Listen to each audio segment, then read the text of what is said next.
Hello, everybody. I'm Braydan Nichols of The Wooden Nickel, and I'm going to be doing a commentary of the final 13th for you. I don't know if I'm going to upload this on the Wooden Nickel or the Wooden Nickel 2. I'll figure that out. But I've done commentaries on my films before, and I really hope you guys enjoy watching this video. So here we go, the final 13th. So for Adrian was the one who created this series, created Jason Milton, and I owe everything to them.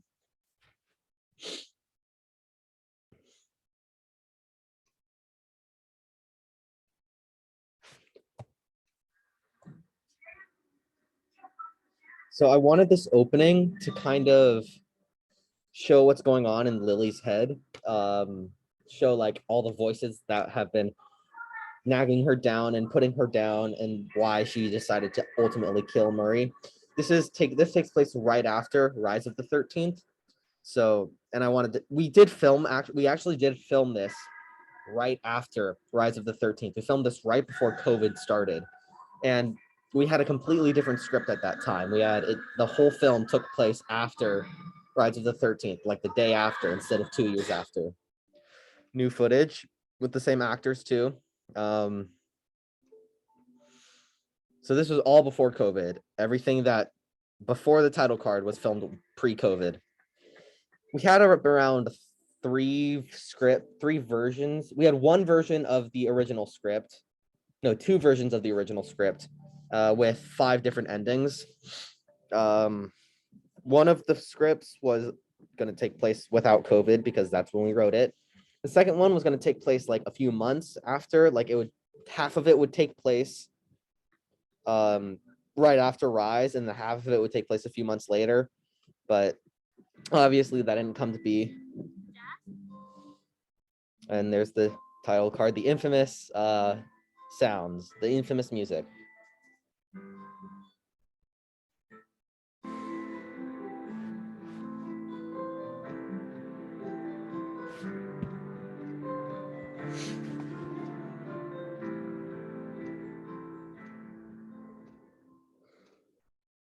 "2 years later." I picked 2 years later because that was, the time period that it took to make this film, because we filmed that first opening scene around very early 2020, and then COVID happened, and then 2 years passed by, and we finally technically 1 year passed. I just said 2 years just to make it, I don't know, 2 years just to make it a more interesting story, I guess. And this scene, obviously the actor for Gabriel, he moved schools, and I didn't have a good video of him, so I just used this photo. I made his eyes white, kind of glow. Now, this is not a ghost of Murray. It is just a, hallucination that now Peyton is having. And some people were confused on the name change. Lily was transgender, and now is he, him. And I just thought that would be a really good arc. It was actually a suggestion by this actor, Jax, who plays Lily or Peyton in the films. I thought that was a really good idea. Now, in the first draft of this script, Lora was going to kill herself after finding out that Peyton that she no longer has custody of Peyton. She was going to kill herself and just be done with the movie.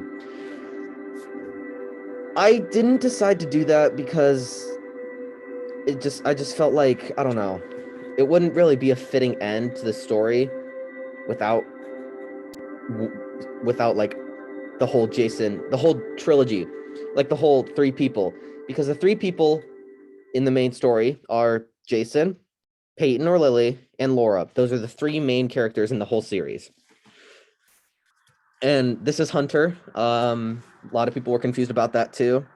Hunter from Rise of the 13th, if you don't remember, Hunter ran away right before confronting Jason. This was actually in the film. We only did that because the actor wasn't there that day, and we needed to get the film done.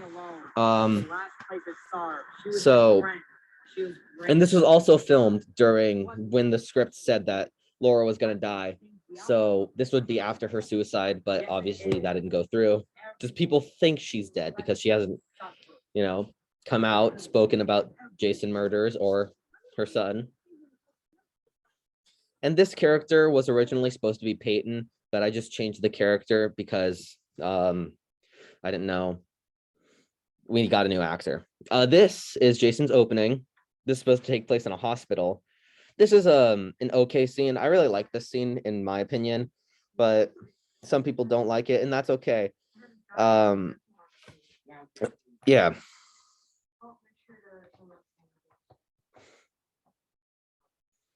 It was really great to have Adrian back on board because, I wasn't sure if Adrian would be able to film because Adrian had graduated the school last year. And I was like, okay, Adrian no longer has ties to the school. They can't come and film. So I don't know what I'm going to do. There was an idea for like a week maybe, that Lily would become the killer, not Jason. But Adrian had told me that doesn't really fit the character that he was going for. Because the character of Lily, their whole character arc is that they don't want to end up like their father. So, yeah.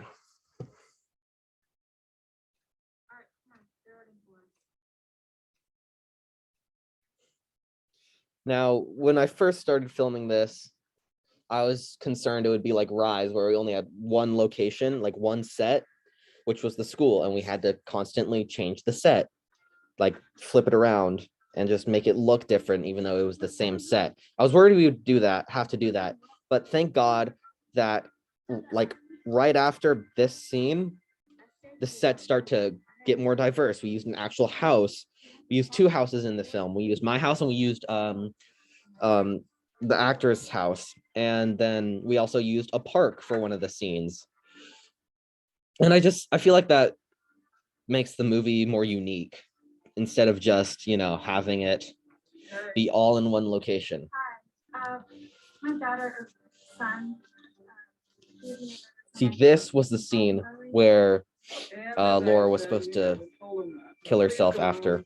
So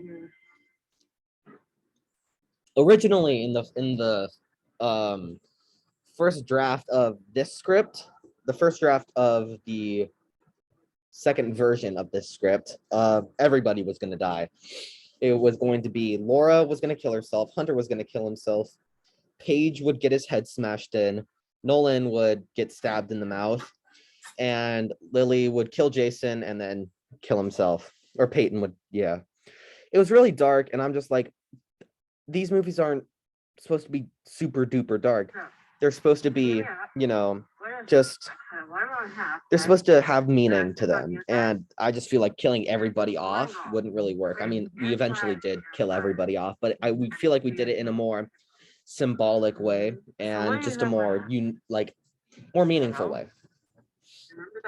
I really like the cinematography on this scene. My favorite shot in the entire movie is right here when Jason shows up. People were confused here.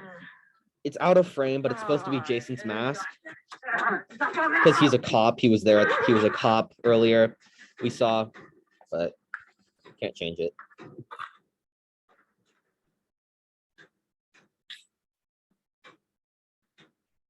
And these guys were supposed to be high, by the way, so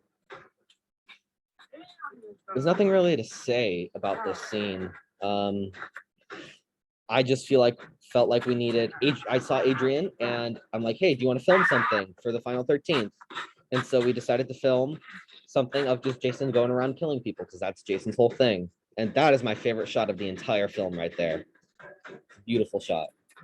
So yeah, this just a scene to increase the body count and to show that Jason, after all these years, still ready to kill anybody.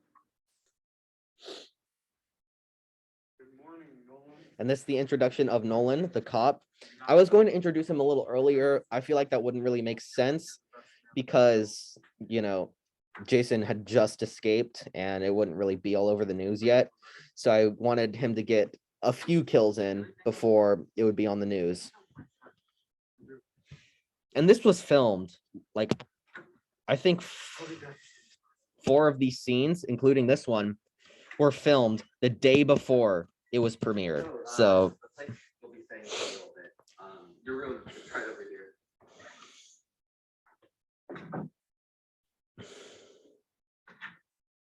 So this is your room. I am not an actor. I suck at acting. I am so sorry for people who had to see that.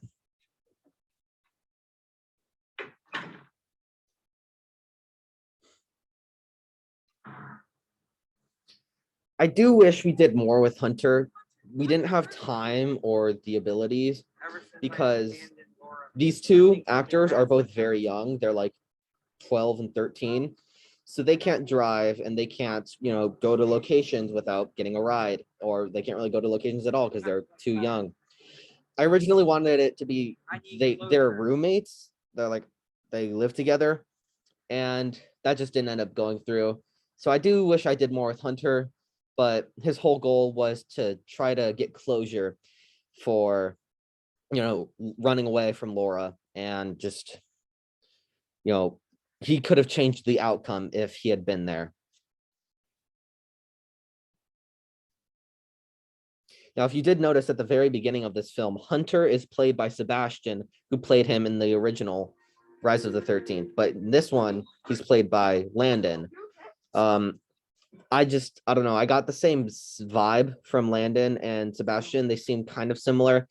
And it doesn't really matter. It's just the red hat and the vest, or red beanie and the vest. That's what makes them, Hunter. And Justin's an incredible actor and great director. I do tease him a lot, but he's really good at coming up with stories and ideas. There was originally supposed to be something about Jason's diary in this. When I wrote that, I didn't really realize that it wouldn't make sense that Jason's diary would be there. But Jason's here now. I cut the whole diary thing out. They were just in there trying to get closure. I love how it says good vibes in the back while Hunter's being killed.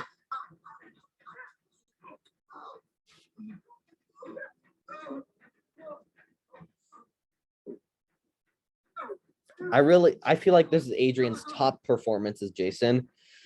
And I love how Jason's not really in this movie a whole lot, because this isn't Jason's story. This is Lily's story, or Peyton's story. See, before the 13th was Jason's stories. Jason on the Run was also Jason's story.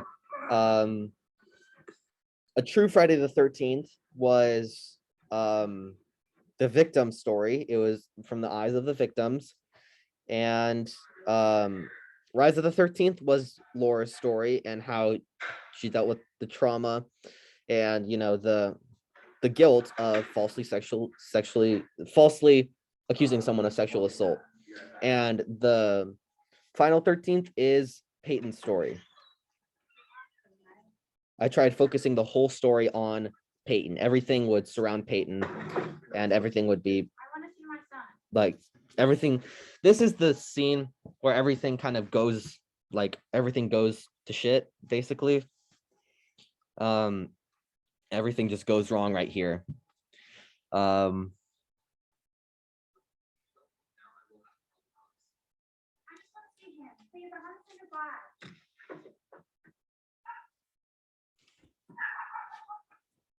There's this woman here.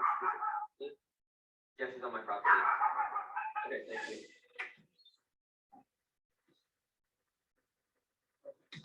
How much of that did you do? So the way I edited this is I wanted to show she's flashing back to Murray, and there's a flash of Jason there, so it's like Jason is taking over, and Peyton is now becoming more like his father, which is the whole goal, is for him not to do that.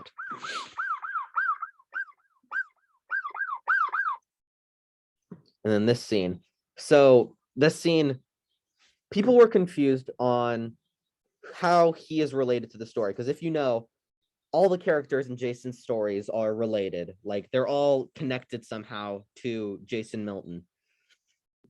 He is the father of Carlos, who was the kid in the original film who he was short, he had the glasses and the dark hair, so he kind of looks like Kiyo. But he was the son. Carlos was his son, was Nolan's son, and Nolan's looking for revenge. And Nolan was also friends with Detective Murray. So he also kind of has a grudge against Peyton. And in this scene, he heard that Jason was at the school, so he goes looking for Jason. But as we saw before, Jason's not in the school right now.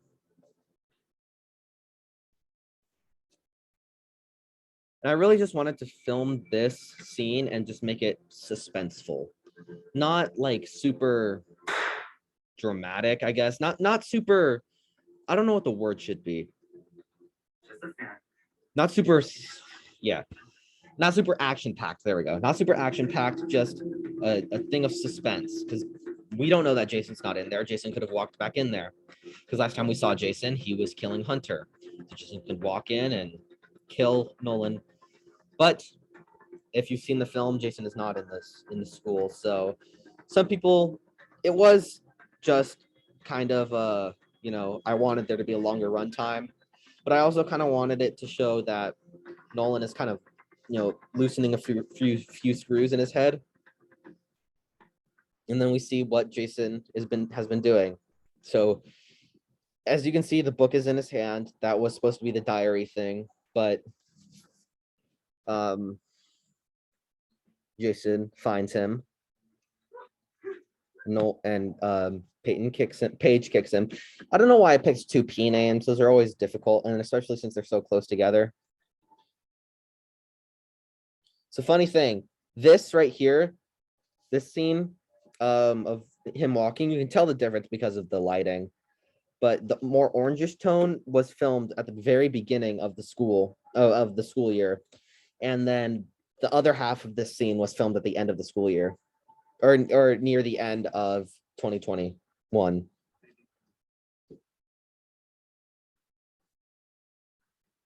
And this, Nolan, senses something, so he goes to see what's over there. And he sees Hunter's body. I was going to add blood on the wall there. I didn't really have time to do that. But see right here, this is where the scene changes.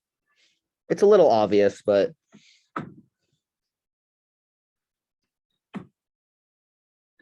this scene was filmed the day before we were going to premiere it. So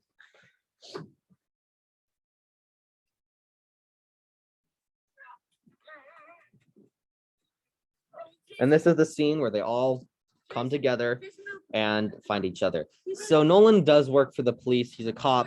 And he since Peyton just got arrested for killing Oscar, who was the dad, who's the stepdad, Peyton is at the police station. And Nolan's whole plan now is, since he has another person to help him, he's going to go find Jason, but he's going to get Lora first and then find Peyton so they can all go and kill Jason. Now, yes, it would have been smart for Nolan to get a actual police force, but Nolan wants to do this himself. He wants to do it with his own fists, kill Jason himself without the help of police. Now, this scene, I do have a lot of issues with this scene. It is the scene where they all come together and they kind of talk about who they are, how they're all connected, and what they're going to do. It was kind of like a cop-out just to have Peyton suggest that they check his house first. The reason I did that was because the script was going through changes and we only had like a week before the thing was supposed to be premiered. And this was also filmed the day before the premiere. So I had to change it a lot.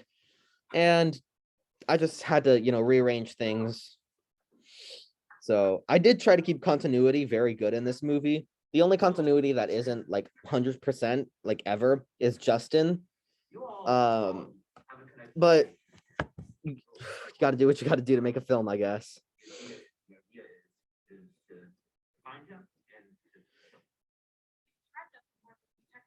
Detective Murray name drop.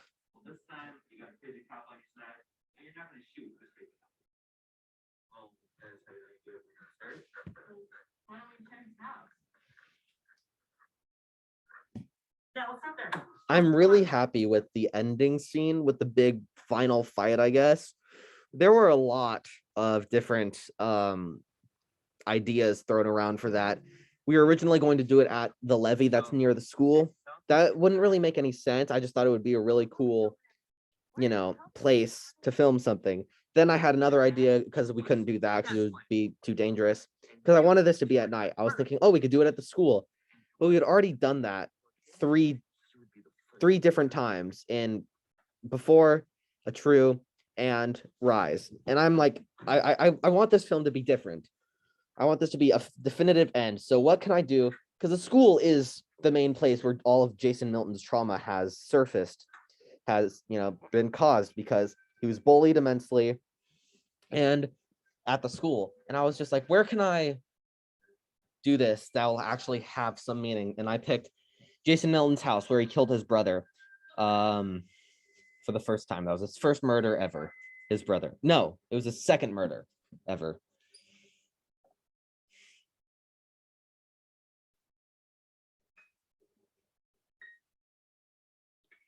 And I just this ending scene, there are a few things I wish I would have done differently, but they're very minimal things.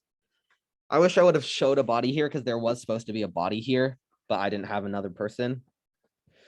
But I'm really happy with the way this has turned out, especially this ending scene. Turned out exactly the way almost exactly the way I wanted it to.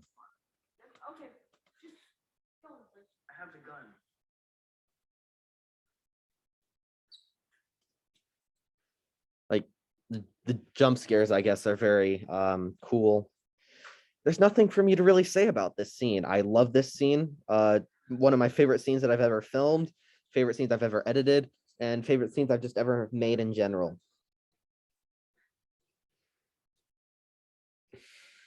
I feel like this is the film's high point, like the strongest part of this movie is this ending scene.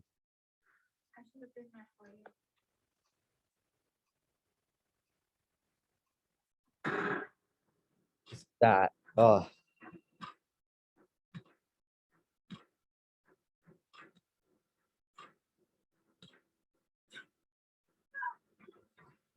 When we filmed this, Justin actually fell. Justin was a great actor, great sport during this.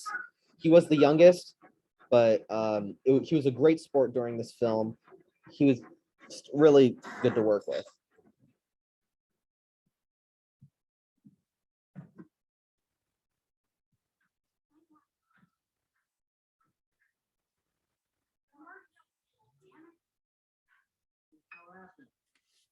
I do wish I added a scene here showing why Peyton went down alone. Originally, the lights were supposed to go completely off, and Peyton was gonna run away and fight Jason. That's what's implied, I guess. I do like that, how the blood it's not minimal, like there's not a lot of it. Because these films are never supposed to be super gory. They're supposed to have some blood in them, but they're not, but they're more story driven than horror driven. And yes, that knife was fake. It just looks real.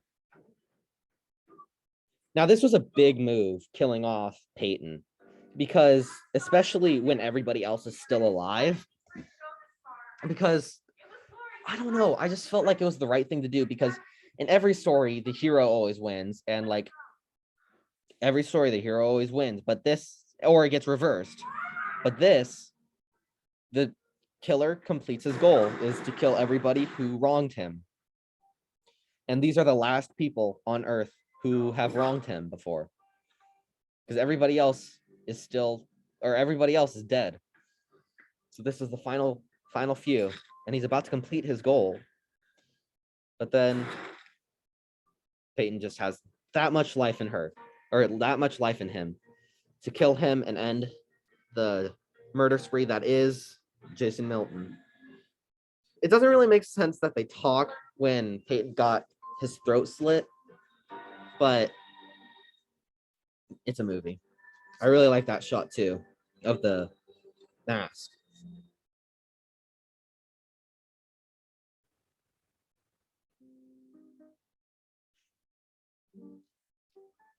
And this whole ending, Adrian made him made themselves. And I just felt like they deserved that because they started this whole film series and they deserve to end it as well. People are also confused, maybe because they haven't watched the original. I played Jason in the original or in the prequel before the 13th. So Jason goes from a small white boy to a very tall, darker skinned man with long black hair. And that's what Jason on the Run was, to kind of explain how that happened. And these are just actual photos of the actors together. Lora Adams and Peyton Adams. Rest in peace. And then the credits roll for the final time. So, that was the final 13th commentary. I really hope you guys enjoyed it. It is very bittersweet putting this series to an end, but I've been through with this series since my first day of freshman year, and I'm super glad that Adrian put the trust in me to end it properly. I really hope you guys enjoyed it. You guys can subscribe for more, more short films. I really hope to see, more short film. I really hope to make more short films. And Adrian might be making more short films on the channel too. I'm not sure. But that's about it. Yeah. Thank you guys for watching. I will be uploading the rest of the commentaries that are on the Wooden Nickel 2 onto this channel if I do post this on the Wooden Nickel. Thank you all for watching, and I greatly appreciate you all. Thank you.